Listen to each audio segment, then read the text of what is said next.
Taurus, and welcome to Taurus Studio for 2024-2025. Your neighborhood astrologer, Eric Francis, here in a midnight session. I think the first ever astrology studio to happen in the wee dark hours of the morning. Let's see how I do.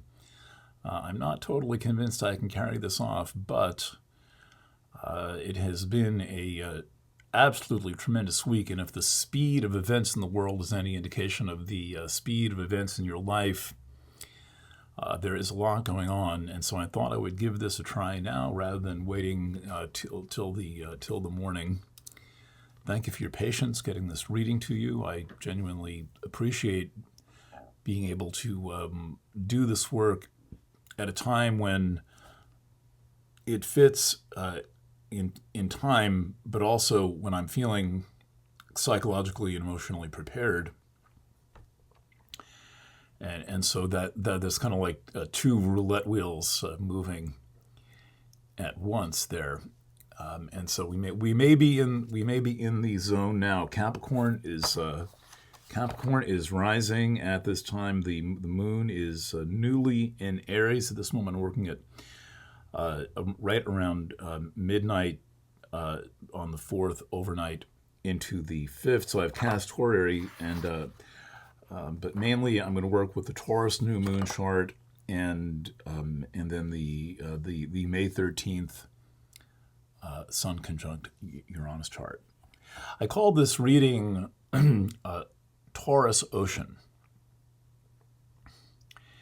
and my inspiration for that was that that Neptune is about to leave Pisces, and Jupiter is in very nice harmony, about to leave your sign. So there's going to be a contact point between Jupiter and Neptune that looks, it's a little hard to see in these charts, but let's see if I can find one that does it. And I never know anyone's level of astrological proficiency, so I have to work kind of in an in-between zone where I explain enough, but I don't over-explain in case you're not proficient at all in the language.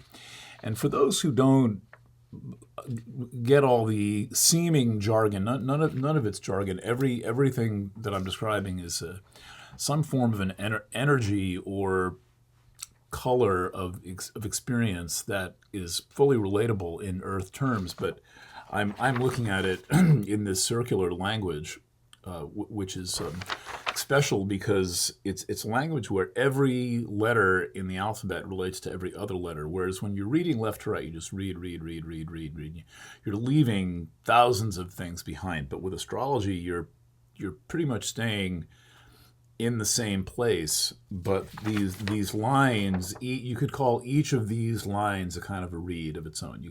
You read that, and then you read that. This is a reverse. It's not easy. It's because it's flipped from normal mirror image. But each time a line appears, that is a kind of a read. That is an astrological statement. Then you start to synthesize all of them. The Taurus Ocean part comes from, it's a little, I'm sure, abstract, from this line. Neptune right at the end of Pisces, and then Jupiter right at the end of Taurus, and then Venus is going to line right up, and they all line up right at 29 and change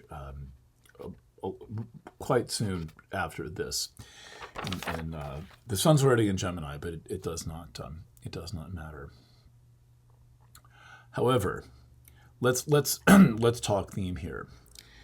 Actually, we could call this reading Taurus Fire, and I will try to keep looking up and not down to the page. My eyes always want to go down to the page. Why Taurus Fire? Well, there's a lot in Aries. There's a lot in Aries, the sign before yours. So let me stop talking about charts and talk about what they mean, what they're saying. And one of the distinct qualities of Taurus, one of the things that makes Taurus what it is that the sign right before yours is Aries.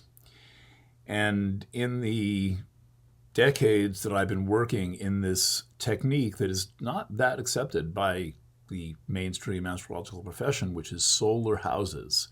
No birth time, no birthplace, no birth date even. We just know that either your sun is in Taurus or your rising sign is in Taurus. And to most astrologers, this seems like guesswork, but it's not guesswork. There's a lot to read. Whether you relate to it is another question. But the thing that makes Taurus what it is, in my view, is that Aries is the sign right before yours. And this is the feeling of that deep internal burning within. And right now, there's a lot of planets working their way through Aries. We've just experienced the total solar eclipse in Aries on 4/8, and that was concurrent with a Mercury retrograde in Aries, and now Mars is in Aries. And the inherent contradiction of this, and that's the thing that makes Taurus pop as a distinct entity, is that Aries is the sign of self-expression, and where it lands in the chart is where you seek and find and explore and strive to define yourself. And all of the different solar charts, all 12 of the solar charts. But with Taurus, it is in what's called the 12th place. The 12th place, the one right before anything. If you're Pisces, your 12th place is Aquarius. If you're Taurus, your 12th place is Aries. It's the sign immediately before. Everything is in whole sign houses in this system. So the whole sign is the house. And with Aries, the sign of self and of being and of self-actualization and of self-expression and self-discovery and self-everything else, to be located in the 12th house is kind of like having a game of hide and seek with yourself, where the thing you're looking for is the thing that is the most immediately proximate to you, but it's in a kind of a blind spot. Now, we're all familiar with the concept of a blind spot in a car, where you can be looking in your rear view mirror, in your side view mirror, and there's a vehicle almost lined up with your car, but maybe it's set back about 5 or 6 feet, and you can't see it in the mirror. That's why it's so important to turn your head and check. And we've all made that mistake of not turning our head and checking, and there's somebody right in the blind spot, and the thing that prevents the accident is they honk their horn and get back in your lane. And so for Taurus, it's almost always necessary to be checking your blind spot. Now, this is a condition that's true of the human race, but the beauty of Taurus and this thing that's kind of archetypally human about Taurus is that the blind spot that so many people experience, this game of hide and seek with the self and of hide and seek with the soul and of the thing you're looking for, is right there, but you can't find it, expresses perfectly in Taurus, because the first sign, the sign of I am, is in the 12th place, the place of where am I? And so there is this statement and there is this question, and the two can have a way of neutralizing each other, which can make the entire quest for being invisible or seem like it's not even there. The 12th is also the house of what's gone missing. And when you're looking at a proper natal chart, a time natal chart, or a chart that you recognize,